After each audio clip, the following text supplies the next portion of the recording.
السلام علیکم ورحمۃ اللہ وبرکاتہ۔ محترم ناظرین، آپ حضرات کے سامنے میں آج قرآن کریم کی حفاظت کے تعلق سے بیان کرنا مناسب سمجھتا ہوں۔ نحمدہ ونصلی علی رسولہ الکریم، اما بعد،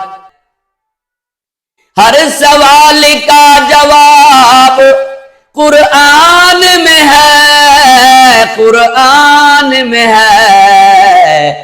زندگی کا ہر حساب،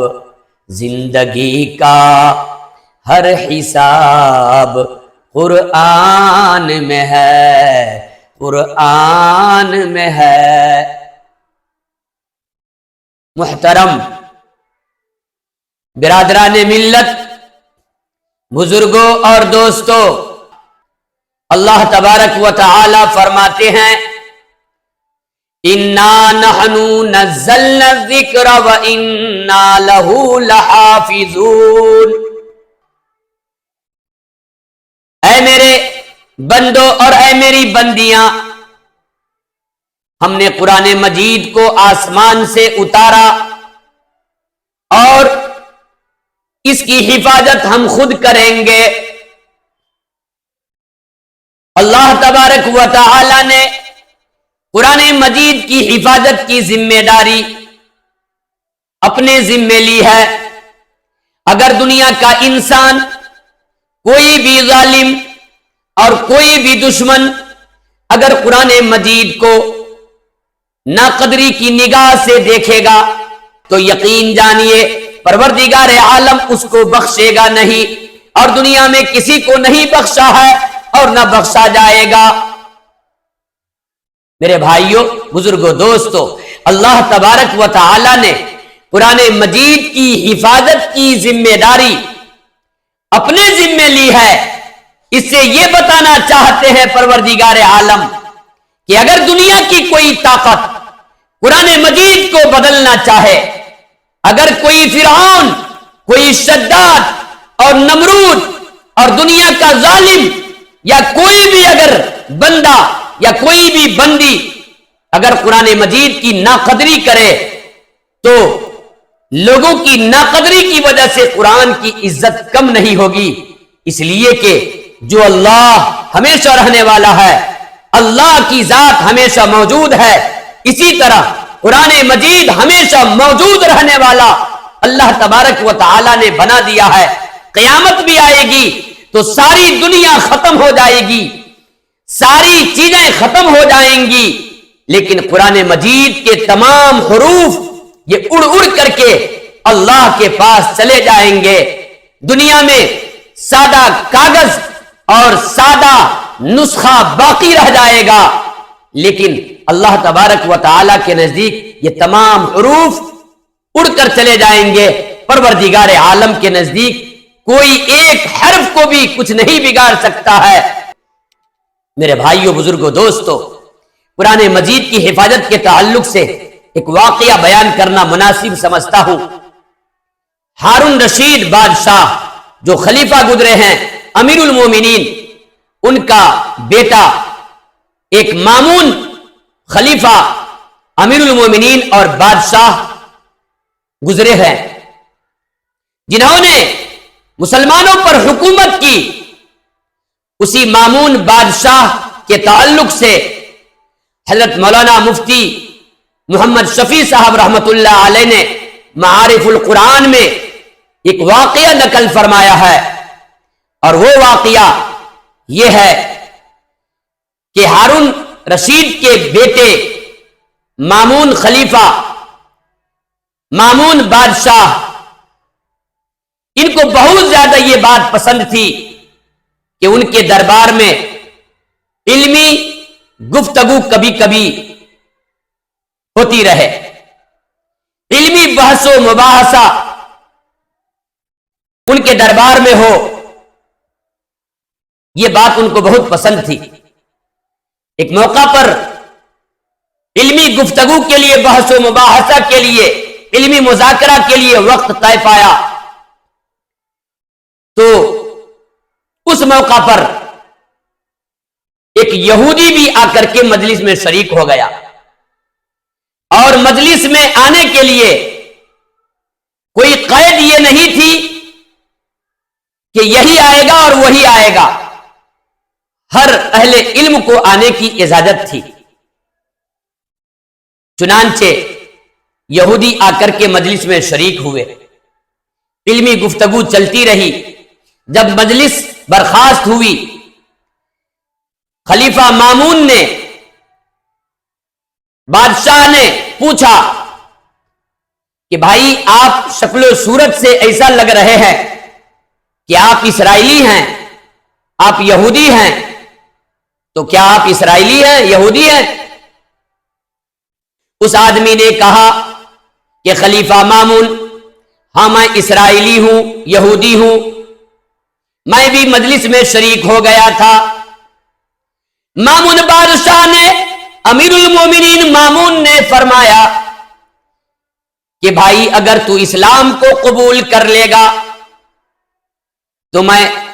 تیری بڑی قدر کروں گا، اور جتنی بھی کوشش ہو سکتی ہے میری جانب سے میں آپ کے لیے سہولت سوچوں گا کہ آپ اسلام قبول کریں گے۔ اس نے جواب دیا، اس یہودی نے، ایسا ہرگز نہیں ہو سکتا ہے، میں اپنے باپ داداؤں کا مذہب نہیں چھوڑوں گا، میں یہودی مذہب کو نہیں چھوڑ سکتا ہوں۔ خیر وہ چلا گیا۔ پھر آئندہ سال جب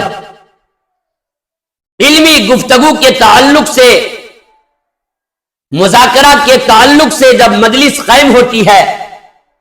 تو آئندہ سال پھر وہ مجلس میں شریک ہوتے ہیں اور مسلمان بن کر کے آتے ہیں، اور فقہ کے تعلق سے، مسئلہ مسائل کے تعلق سے گفتگو چل رہی تھی، تو اس یہودی نے بھی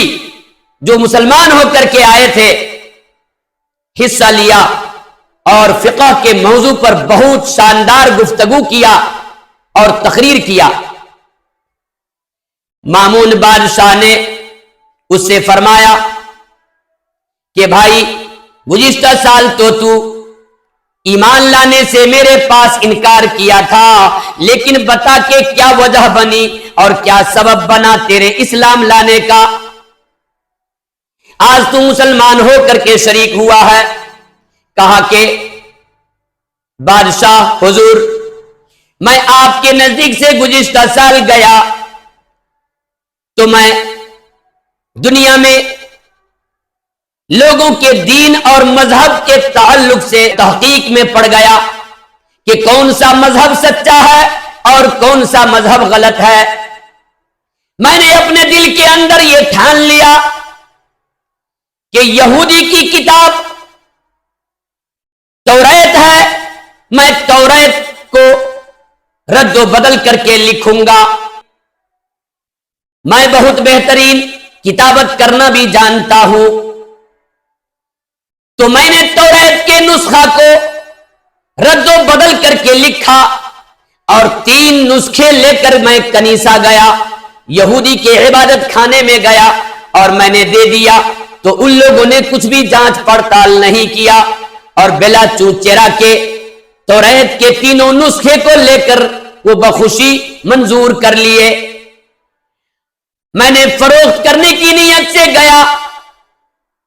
کہ میں فروخت کر لوں گا اور رد و بدل کر کے لکھا تھا، تو ان لوگوں نے مجھ سے خرید لیا 3 نسخے اور کچھ بھی نہیں بولے۔ پھر میں وہاں سے واپس آیا اور میں نے یہ سوچا کہ میں اب انجیل کو بھی رد و بدل کر کے لکھوں گا اور اس کو بھی میں فروخت کروں گا، عیسائیوں کے پاس جا کر، نصارہ کے پاس جا کر کے اس کو بھی فروخت کروں گا۔ چنانچہ میں نے انجیل کے بھی 3 نسخے بدل بدل کر لکھے اور 3 نسخوں کو فروخت کرنے کی نیت سے میں عیسائی کے کنیسہ میں، عیسائی کے عبادت خانے میں گیا اور میں نے ان 3 نسخوں کو دے دیا، تو ان لوگوں نے بھی قبول کر لیا۔ اور بخوشی خرید لیے۔ پھر میں وہاں سے واپس آیا تو میں نے اپنے دل کے اندر سوچا کہ قرآن مجید جس کو اللہ رب العزت نے جناب محمد الرسول اللہ صلی اللہ علیہ وسلم کے اوپر نازل کیا ہے، میں اس قرآن مجید کو بھی رد و بدل کر کے لکھتا ہوں، اور لکھ کر کے میں پھر مسلمانوں کے پاس جاؤں گا اور ان نسخوں کو بھی دوں گا، کیا مسلمان قبول کرتے ہیں یا نہیں؟ تو میں نے 3 نسخے قرآن مجید کے بھی بہترین انداز میں لکھے اور فروخت کرنے کی نیت سے میں تینوں نسخوں کو لے کر کے گیا، اور جب مسلمانوں کو میں نے تینوں نسخوں کو پیش کیا تو سب الٹ پلٹ کر کے دیکھ رہے ہیں اور دیکھ کر کہتے ہیں کہ یہ نسخہ غلط ہے، یہ نسخہ غلط ہے۔ سبوں نے ہم کو واپس کر دیے نسخے۔ اسی وقت میں نے سمجھ لیا کہ یہ قرآن مجید کا معجزہ ہے، یہ اللہ رب العزت کی طرف سے حفاظت ہے، اس لیے قرآن مجید کو لوگ اتنا بہترین سے غور سے دیکھ رہے ہیں،